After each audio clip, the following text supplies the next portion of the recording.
মুআজ্জাজ মুহতারাম, বাসবঙ্গলী কেন্দ্রীয় জামে মসজিদের উন্নতি কল্পে আজকের এই মাহফিল, আজকের এই জান্নাতের বাচ্চার সুনাম ধন্য সভাপতি আমার শ্রদ্ধাবাদন বড় ভাই আমার মোহাম্মদ জেদার হোসেন মাস্টার সাহেব, আল্লাহ রাব্বুল আলামিন তাকে দিনের খাদেম হিসেবে কবুল করুক। সকলে বলুন আমিন। আজকের মাহফিলের প্রধান অতিথি হিসাবে উপস্থিত আসলে আমার শ্রদ্ধাবাদন বড় ভাই অবসরপ্রাপ্ত police officer S M Mustaq Hossain Dulal ভাই, আল্লাহ রাব্বুল আলামিন যেন তাকে হায়াতে তয়্যিবা দান করে। সকলে বলুন আমিন। আজকের মাহফিলের প্রধান আকর্ষণ, প্রধান বক্তা আমার আসলে যদিও আসলে তার সঙ্গে সামনাসামনি কোনোদিন দেখা হয় নাই, কিন্তু মোবাইলের মাধ্যমে তার সাথে আসলে এমন একটা আন্তরিকতা হয়ে গেছে যে সেই আন্তরিকতার ফসল হিসাবে আজকে আসলে আমার মসজিদে তাকে আমন্ত্রণ করার প্রয়াস পেয়েছি। তিনি আমাদের মাঝে হাজির হয়েছেন সুদূর কুষ্টিয়া থেকে আগত মুফতি আলাউদ্দিন আল আজাদি, আমার দিনী ভাই। সকলে বল আল্লাহ রাব্বুল আলামিন যেন তাকে দিনের খাদেম হিসেবে কবুল করে। সকলে বলুন আমিন। আলোচনা করেছেন স্নেহের আব্দুল হামিদ এবং গোলাম রব্বানী এবং আব্দুল আলিম, পাশাপাশি আব্দুল মালিক। আমার সোহাগ আসলে এসেছিল, কিন্তু আসলে সোহাগ দুটি কথা বলে নাই, তারপর আমাদের মাহফিলে হাজির হয়েছে, এর জন্য তাদেরকে ধন্যবাদ। বিশেষ অতিথিবৃন্দ, সামনে উপবিষ্ট মুরব্বী গ্রাম যুবক ভাইয়েরা, কচি কাছেরা, পর্দার আড়ালে আছে আমার অবলা সরলা সম্মানিত মা বোনেরা, সকলের প্রতি আবার সালাম, আসসালামু আলাইকুম ওয়া রাহমাতুল্লাহ। সম্মানিত হাজিরিন, একটু ভাঙা ভাঙা কথা এগিয়ে যাই। আরবি বছরের মধ্যে 12টা মাস আছে। কয়টা মাস? ইংরেজি যেমন 12টা মাস আছে, জানুয়ারি থেকে শুরু করে একেবারে ডিসেম্বর পর্যন্ত, তেমনি ভাবে বাংলাতেও 12টা মাস আছে। আছে না? বাংলাতে 12টা মাস আছে, বৈশাখ থেকে শুরু করে একেবারে কোন পর্যন্ত? জ্যৈষ্ঠ পর্যন্ত। আবার তাই না? বৈশাখ, জ্যৈষ্ঠ, আষাঢ়, শ্রাবণ, ভাদ্র, আশ্বিন, কার্তিক, অগ্রহায়ণ ও পৌষ, মাঘ, ফাল্গুন, চৈত্র, আবার চৈত্র মাস পর্যন্ত। সম্মানিত হাজিরিন, তেমনি ভাবে আরবিতেও 12টি মাস আছে। তো আসলে ইংরেজি মাসের মধ্যে, ইংরেজি বছরের মধ্যে আমরা কয়েকটা মাসকে একটু ধরে নেই। যেমন দেখা যাচ্ছে যে ফেব্রুয়ারি মাসে 21শে ফেব্রুয়ারি উদযাপন হয়, তাই না? মার্চ মাসে সে স্বাধীনতা দিবস উদযাপন হয়। আর মাঝে কি করে একেবারে শেষে যায় 16 ডিসেম্বর বিজয় দিবস, তাই তো? বাংলা মাসের মধ্যেও আসে এরকম আছে, আছে না? পহেলা বৈশাখ আছে না? আছে আসেন, মাশাআল্লাহ। যে কথা আর ওটা বলা যাবে না, শুধু বলতেও যাবো না আমি। কিন্তু আরবি বছরের মধ্যে, আরবি বছরের মধ্যে মহরম থেকে শুরু করে একেবারে জিলহজ মাস পর্যন্ত 12টা মাস আছে। এই আরবি বছরের 4টা মাসকে আল্লাহ রাব্বুল আলামিন সম্মান দান করেছেন। বলুন না সুবহানাল্লাহ। তারই আসলে বরকতের মাস আমাদের মাঝে এসে হাজির হলো, সেটার নাম হলো রজব মাস। সেটা কি মাস? আমার কথা বোঝা যায় তো? শোনা যায়? যদি আওয়াজ যদি সমস্যা হয় আমাকে বলবেন, ইনশাআল্লাহ আমি ব্যবস্থা নেব ইনশাআল্লাহ। কারণ আমাদের অপারেটর পাশেই আছে, বসে আছে, তাই না? কম বেশি করার ব্যবস্থা তার কাছে থাকবে। সম্মানিত হাজিরিন, রজব মাস হলো গুনাহ না দেখার মাস। এই মাসে কোনো গুনাহ লেখা হবে না। এই মাসে রাসূল পাক সাল্লাল্লাহু আলাইহি ওয়াসাল্লাম বলেছেন, এই মাস হলো বদির মাস। চিৎকার দিয়ে মারহাবা, আর জোরে মারহাবা। সম্মানিত হাজিরিন, আপনাদের জন্য সতর্কবাণী আগেই, যেন আমাকে আসলে আপনারা ভালো করে চেনেন, তাই না? আপনারা আওয়াজ দিবেন, আমার আলোচনা চলবে। মাথা নিচু করবেন, আওয়াজ দিবেন না। আস্তে করে উঠবো, জোরে করে চলে যাবো। সভাপতি টের পাবেন না কোন দিক থেকে। তবে আজকে গত জুমার দিনে যে আলোচনা করেছি, তার আগে আলোচনা করেছি, আজকে কিন্তু মঞ্চে বসেছি, তাই না? আর জুমার আলোচনা আর এই মাহফিলের আলোচনা ইনশাআল্লাহ আলাদা হবে। আপনি শুনে যাবেন তো নাকি? ধরেন কর্তৃপক্ষ আমার জন্য 2 ঘন্টা সময় কি করেছে, নির্ধারণ করেছে 2 ঘন্টা। এই 1 ঘন্টা যাইতে না যাইতে কারা কারা চলে যাবেন হাত তুলে দেখান তো। বেকায়দা কথা, হাত তুললেন না। আচ্ছা ধরেন আমার 2 ঘন্টা শেষ হয়ে গেল, আমার 2 ঘন্টা শেষ হয়ে গেল। আমার বন্ধুবর আমার আলাউদ্দিন জিহাদি সাহেব আসলেন, আজাদি সাহেব আসলেন। ওনার আলোচনা শেষ না করার আগে কারা কারা চলে যাবেন? ও হ্যাঁ, একটা মজার কথা আসলে। মজার কথা হলে কি, এই বড় বক্তা হলে তবারক আলী মুন্সি, তাই না? পাক হইতেছে আসলে প্যাকেটও হবে না ইনশাআল্লাহ। তবে ইনশাআল্লাহ আমরা আলোচনা শুনবো, শেষ মনোজাত করে তবারক না নিয়ে কেউ যাব না। চিৎকার দিবেন নারায়ে তাকবীর। আল্লাহু আকবার। যারা তাকবীর দেয় তাকে বলতে একটু আশা লাগে নাকি? কেউ কি ঘুমাইছে নি এটা? নাকি ধ্যানে আছে নি? আল্লাহু আকবার। হ্যাঁ? কানে পুঁতি দেখতে জান আছে না? আল্লাহু আকবার। হ্যাঁ? তাহলে কিন্তু আমরা স্বীকৃতি দিলাম, তাই না? এখন যদি কেউ চলে যান তাহলে কি হবে? ওয়াদা দিয়ে ওয়াদা বরখিলাপ করলে আল্লাহ রাসূল বলেছেন সেটা মুনাফিক। আল্লাহ তাআলা বলেছেন, তার রাসূল বলেছেন। তো মুনাফিকের চিহ্ন হলো কয়টা? তিনটা। কয়টা চিহ্ন? অন্য জায়গায় চারটার কথা আসছে। তো তিনটার মধ্যে একটা হলো ওয়াদা দিয়ে ওয়াদা বরখিলাপ করা। আপনারা কিন্তু হাত তুলে একে স্বীকৃতি দিয়েছেন যে আমরা কি শেষ মুনাজাত করে তবারক না নিয়ে কেউ যাব না। ওয়াদা করছেন না? কার কাছে ওয়াদা করছেন? জোরে বলেন। আরেকবার জোর বলো না। আল্লাহর কাছে ওয়াদা করছে। আল্লাহ শুনছে কি শোনে নাই? শুনছে না? তাহলে দেখা যাইতেছে যে আসলে আল্লাহ তাআলা শুনেছেন, হুয়া সামিউন বাসির, তিনি শোনেন এবং দেখেন। সম্মানিত হাজিরিন, তত সময় পর্যন্ত আমরা অপেক্ষা করব যত সময় পর্যন্ত প্রধান বক্তার আলোচনা শেষ না হবে এবং তবারক না আসবে। ঠিক আছে না ভাই? এবার আসেন আমরা আলোচনার সামনে যে এগিয়ে যাই। সম্মানিত হাজিরিন, তাহলে আসলে আমরা অবস্থান করছি রজব মাসের মধ্যে। এই রজব মাস আসলে রাসূল পাক সাল্লাল্লাহু আলাইহি ওয়াসাল্লাম হাদিসের মধ্যে আসছে, রজব মাস হলো বীজ বপনের মাস। কিসের মাস? জোরে বলা যাবে কি একবার? বীজ বপনের মাস। কিসের বীজ? আখিরাতের বীজ। আখিরাতের বীজ, নেকির বীজ, তাই না? ইবাদতের বীজ। যাই করি না কেন, আমার ভাইরা বাপজিরা আমার মা বোনেরা, এবার লক্ষ্য করে শুনে একদিন রজব মাস যখন চালু হয়ে যায়, রাসূল পাক সাল্লাল্লাহু আলাইহি ওয়াসাল্লাম রব্বুল আলামিনের দরবারে বেশি বেশি করে দরখাস্ত করতেন। রব্বুল আলামিন, আল্লাহুম্মা বারিক লানা ফিমা রাজাবা ওয়া শাবান ওয়া বাল্লিগনা রমাদান। জোরে জোরে বলেন একবার সুবহানাল্লাহ। এই রজব মাসের মধ্যে একটা জান্নাতের বাগিচার মধ্যে আসতে পেরে বসতে পেরে আমরা সবাই খুশি না বেদা? সবাই খুশি। তাহলে যদি খুশি হয়ে থাকি তাহলে সেই খুশি করা দিন আসেন না আমরা সেই রাজা দিয়ে আল্লাহ রাব্বুল আলামিনের শুকরিয়া আদায় করি। জোরে বলি একবার আলহামদুলিল্লাহ। আর আলহামদুলিল্লাহ। মানবতার মুক্তির দিশারি, মানবতার মুক্তির কান্ডারি, যে নবীকে কেন্দ্র করে মহান রব্বুল আলামিন আসমান জমিন চন্দ্র সূর্য গ্রহ সবকিছু তৈরি করলেন। সেই নবীকে আল্লাহ রব্বুল আলামিন কি করেছেন? 63 বছর হায়াতের জিন্দেগি। এই 63 বছর হায়াতের জিন্দেগির মধ্যে একটা সময় তারা ফিরে পাওয়া যায় না এই নবী আসলে উম্মতের জন্য কাঁদতেন নাই। এখনো তিনি উম্মতের জন্য কাঁদছেন রওজা শরীফে শুয়ে শুয়ে। আখিরাত তার আদালতে একমাত্র কেবলমাত্র শুধুমাত্র তিনি ছাড়া কেউ উম্মতের জন্য কাঁদবেন না। সেই নবীর প্রতি সালাম সকলে বলেন সাল্লাল্লাহু আলাইহি ওয়াসাল্লাম। মুআজ্জাজ মুহতারাম, আমরা সামনে দিকে এগিয়ে যাব ইনশাআল্লাহ। আরে কত আছে? 4000। জি জি মাশাআল্লাহ মাশাআল্লাহ। আল্লাহু আকবার। দেখছেন, আসলে আমি তো আলোচনা করার সুযোগ পাই না। তবে যেহেতু আসলে ভাই সরাসরি মঞ্চে চলে এসেছি, এটা নিয়ে নেই, তারপরে আলোচনা করে তারপরে নেবো না নাকি? হ্যাঁ, তাহলে দেখেন, আমার জিন্না ভাই দিচ্ছে 4000 টাকা। তারপরে আমার ভাইজানের ছেলে অলি, অলিউল্লাহ, ও বিদেশে আছে, ও দিচ্ছে 1000 টাকা। তাহলে কত হইলো? 5000 টাকা। আর আমার ভাই তার বড় আব্বার জন্য, মানে চাচা মেয়ে বড় জ্যাঠা, তাই না?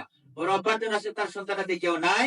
আসলে তিনি মাঝে মাঝে এরকম আসলে দান করে থাকেন। সে বড় আব্বার জন্য ভাতিজা হয়ে যা কি করেছে? 1000 টাকা দিতে। কত হলো তাহলে? নারায়ে তাকবীর। বাবা, এটা চলে 1000 টাকা থাকবে। হ্যাঁ, যেহেতু ভাই এসে মঞ্চে আসছে, আমি আলোচনা নিয়ে নেবো ইনশাআল্লাহ। লিল্লাহি তাকবীর, নারায়ে তাকবীর, তানবীর জিন্দাবাদ, তানবীর ওলিউল্লাহ, তানবীর বৈষ্ণব প্রামাণিক বলেন জিন্দাবাদ। 3 জন মিলে 6000 টাকা মানে মারহাবা। আর একটু জোরে বলেন মারহাবা। আসেন একটু দোয়া করব, আল্লাহুম্মা আমিন। রব্বুল আলামিন, আল্লাহ তাআলা শুরুতেই আমার শ্রদ্ধা ভাজন বড় ভাই মজনু ভাই একেবারে মঞ্চে উঠে এসে আল্লাহ তাআলা তার জিন্না, তার ছোট ভাই জিন্না 4,000 টাকা দান করেছে। আল্লাহ কলিজার টুকরা সন্তান ওলিউল্লাহ বিদেশে অবস্থান করছে, সেখান থেকে 1,000 টাকা দিয়েছে। আল্লাহ আল্লাহ তাআলা যার দোয়া করার মতো একজন মানুষ দুনিয়াতে বেঁচে নাই, ওই চাচাবের পক্ষ থেকে, জেঠার পক্ষ থেকে, বড় আব্বার পক্ষ থেকে আল্লাহ তাআলা 1,000 টাকা দান করলেন। আল্লাহ সব মিলে 6,000 টাকা হলো। আল্লাহ তাআলা তুমি দানগুলো কবুল আর মঞ্জুর করে নাও, মনে যায় না সেগুলো পূর্ণ করে দাও।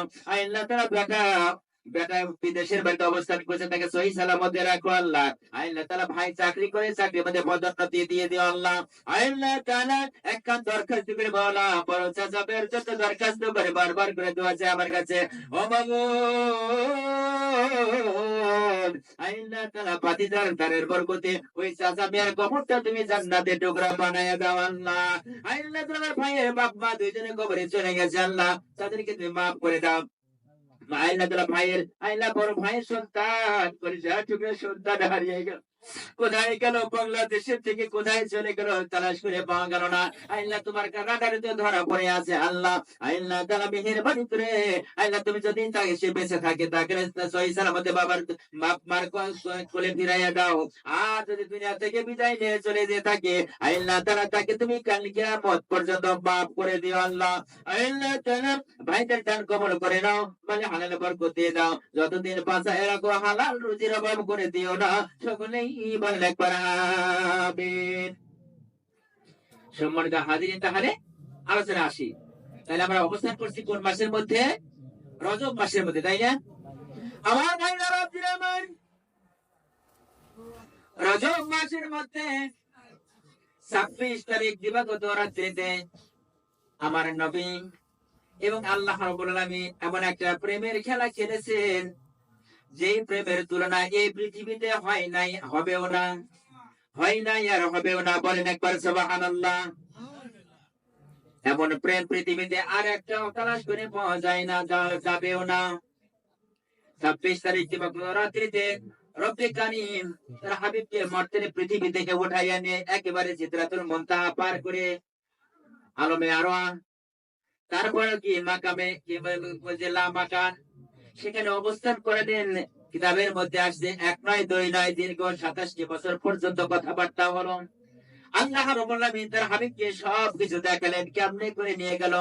আজকের আলোচনার মধ্যে এটাই থাকবে, কেমনে করে রাসূল পাক সাল্লাল্লাহু আলাইহি সাল্লামকে রব্বুল আলামিন তার বন্ধুকে কি করলেন, তার বন্ধুকে একেবারে মর্তের পৃথিবী থেকে সশরীরে একেবারে আল্লাহ পাকের আরশ আজিমে নিয়ে গেলেন। চিৎকার দিয়ে বলা যাবে কি একবার মারহাবা।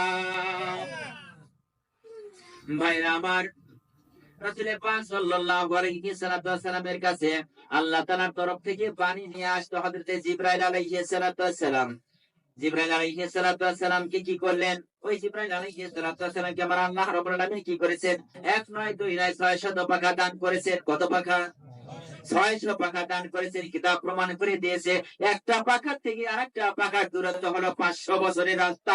চিৎকার দিয়ে বলা যাবে কি একবার মারহাবা। ভাইরা আমার, বাচ্চারা আমার, শুধু তাই না, শেষ হয়ে গেল না। জিবরাইল আলাইহিস সালামের যে পাখা আল্লাহ রাব্বুল আলামিন দান করেছেন, ওই পাখার একটা পর থেকে আরেকটা পরের দূরত্ব হলো 500 বছরের রাস্তা। হাদিস শরীফের মধ্যে আসছে এই দুনিয়ার 1000 দিনের সমান আখিরাতের একদিন। চিৎকার দিয়ে বলা যাবে কি একবার মারহাবা। ভাইরা আমার, বাপজিরা আমার, কিতাব প্রমাণ করে দিয়েছে হযরত জিবরাইল আলাইহিস সালামকে আমার আল্লাহ রাব্বুল আলামিন হুকুম দিলেন, জিবরাইল যাও আমার বন্ধুকে নিয়ে আসো, আমার বন্ধুকে নিয়ে আসো। কিতাবের মধ্যে আছে হযরত জিবরাইল আলাইহিস সালাম কি করেছেন? 600 পাখা তৈরির কথা, একটা পাখা দিয়ে তখন একবার একটা ঝাপটা মারে একেবারে প্রথম আসমান থেকে জমিনে নেমে আসে। সুবহানাল্লাহ। কি কালকে কইবেন নাকি রাগ করা যাইতেছে? রাগ করছেন? হ্যাঁ, বোঝা যায় কথা। আলোচনা চলবে চলবে ইনশাআল্লাহ। তারপরে এই যে আমার দুলাভাই কই বইছে আমার বাম সাইডে, ফিলিপটা কাদি করছে না, খালি আমার দিকে চায়, আবার এই সিলিপের দিকে চায়, কিন্তু কইতেছে না আগে। বুঝতে পারছেন? লেবন ইনশাআল্লাহ, তাই না? হ্যাঁ, তবে আবার শোনেন, আবার দেখবি থামে থাকবি যে একটা পান দিবের পান লিখারে। বুঝতে পারছেন? যে পান চাইছে একটা একটা পান দিবি করে চুপ করে থাকবি না, আগে চিলিপির দিকে তাবি না রে, ঠিক আছে না?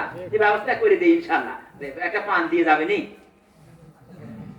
আমার ভাই আমার হযরত জিবরাইল আলাইহিস সালামকে রব্বুল আলামিন যখন ওহী দিলেন, জিবরাইল যাও আমার বন্ধুকে নিয়ে আসো। হযরত জিবরাইল আলাইহিস সালাম অর্ডার পাইছে কার?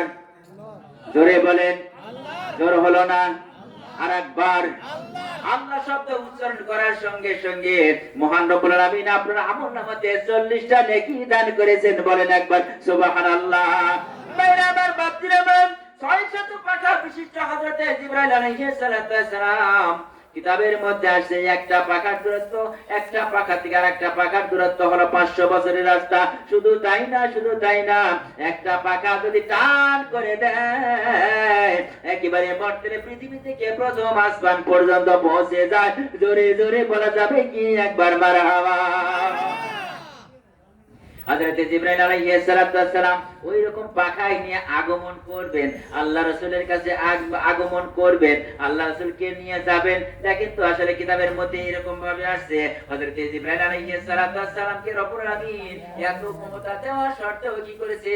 আল্লাহ পাকের আরশ আজিমে যাওয়ার ক্ষমতা তার নাই। জোরে জোরে বলেন একবার সুবহানাল্লাহ, সুবহানাল্লাহ, আলহামদুলিল্লাহ, লা ইলাহা ইল্লাল্লাহ, সুবহানাল্লাহ, আলহামদুলিল্লাহ, লা ইলাহা ইল্লাল্লাহ, লা ইলাহা ইল্লাল্লাহ, লা ইলাহা ইল্লাল্লাহ, ইল্লাল্লাহ, ইল্লাল্লাহ, সুবহানাল্লাহ, আলহামদুলিল্লাহ, লা ইলাহা লা ইলাহা ইল্লাল্লাহ, মুহাম্মাদুর রাসূলুল্লাহ।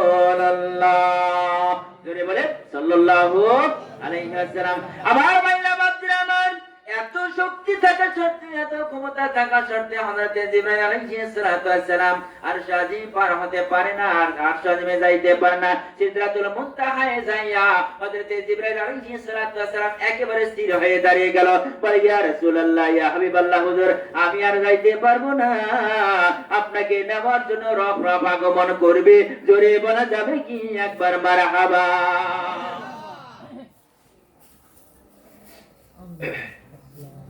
ভাইরা আমার, বাপজিরা আমার, কিতাবের মধ্যে আসছে হযরত জিবরাইল আলাইহিস সালাম যখন অর্ডার পেয়ে গেল, হুকুম যখন পেয়ে গেল, পাওয়ার পরে এবার জিবরাইল আলাইহিস সালাম রাসূল পাক সাল্লাল্লাহু আলাইহি সাল্লামের কাছে আগমন করতেছেন। এখানে কবিতাকে ডেকে বলতেছেন, জিবরাইলে হুকুম পায়া মক্কায় আসে দাওয়াত লয়া, জিবরাইলে হুকুম পায়া মক্কায় আসে দাওয়াত লয়া, উম্মে হানির ঘরে পাইলেন নবী কামলিওয়ালা, উম্মে হানির ঘরে পাইলেন নবী কামলিওয়ালা, সেই খুশিতে পড়ো সবাই দরুদ সাল্লি আলা, সেই খুশিতে পড়ো সবাই দরুদ সাল্লি আলা। চিৎকার দেবেন একবার মারহাবা। জিবরাইল আলাইহিস সালাম আল্লাহ পাকের কাছে যখন হুকুমটা পেয়ে গেল, হুকুমটা পাওয়ার পরে এবার দেখেন কেমন প্রেম এখানে রব্বুল আলামিন এবং তার বন্ধু করতেছেন। আমি আপনি যখন কি করি,